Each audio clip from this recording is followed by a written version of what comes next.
Hello बच्चों, let's read a given question. The question says the EMF induced between point A and B of the rod which is being rotated with a constant angular velocity omega in a uniform magnetic field is point A is midpoint of the rod. Option 1 given a 1 by 4 volt, option 2 3 by 4 volt, option 3 3 by 3 volt, option 4 given a 1 by 2 volt. So यहाँ पे we will be using the concept of motional EMF in a rotating conductor. So as a key concept we need to remember let's say we have a conductor. ये यहाँ पे कुछ fixed है point O पे, right? And this conductor is rotating with angular velocity हम मान लेते हैं ओमेगा, ठीक है.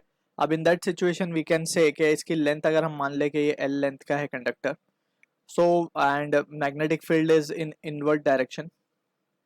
सो यहाँ पे हम देख सकते हैं कि हर पॉइंट पे जो वेलोसिटी होगी उसकी, right, that is linear velocity we are talking, क्योंकि ये रोटेशनल पाथ लेगा, यहाँ से कुछ इस तरीके से घूमेगा, राइट, सर्कल में घूमेगा ये.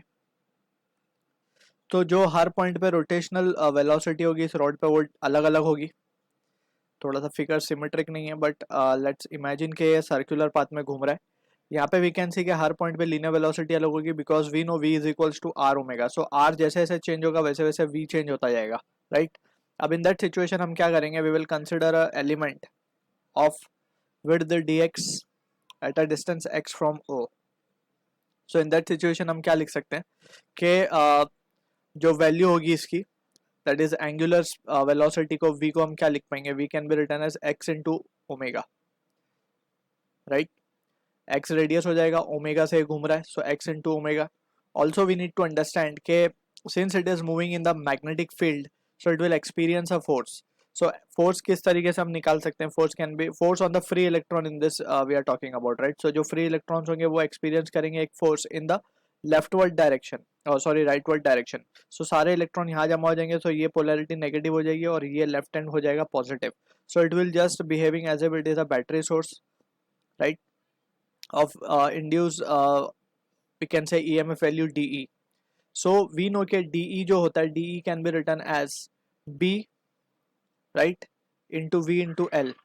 अब यहाँ पे V तो हमें मिला है for a small section, we can say it has to be V into x omega into L, right. So अगर हम इसको इंटीग्रेट करते हैं इस रिजल्ट को, एंड टू बी प्रिसाइज ये जो x होगा हमारा that will be equals to dx, right, क्योंकि हमने dx की लेंथ मानी है. सो अब यहाँ से जो रिजल्ट हमें मिलेगा that will be E is equals to B.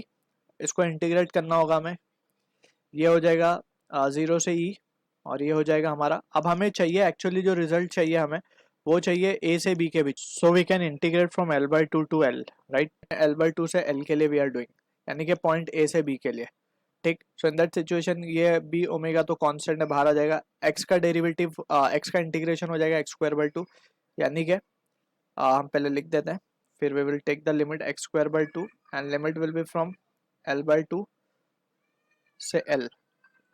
सो ये रिजल्ट हमें मिलेगा B omega L²/2 minus of L²/8 हो जाएगा, राइट. एंड इसको फर्दर हम सिंप्लीफाई कर लेंगे तो ये हो जाएगा हमारा B omega, this will be 4 minus 1 will be 3/8. So ये रिजल्ट मिल रहा है हमें इंड्यूस ईएमएफ का. Just now we have to substitute the value and we can get the answer.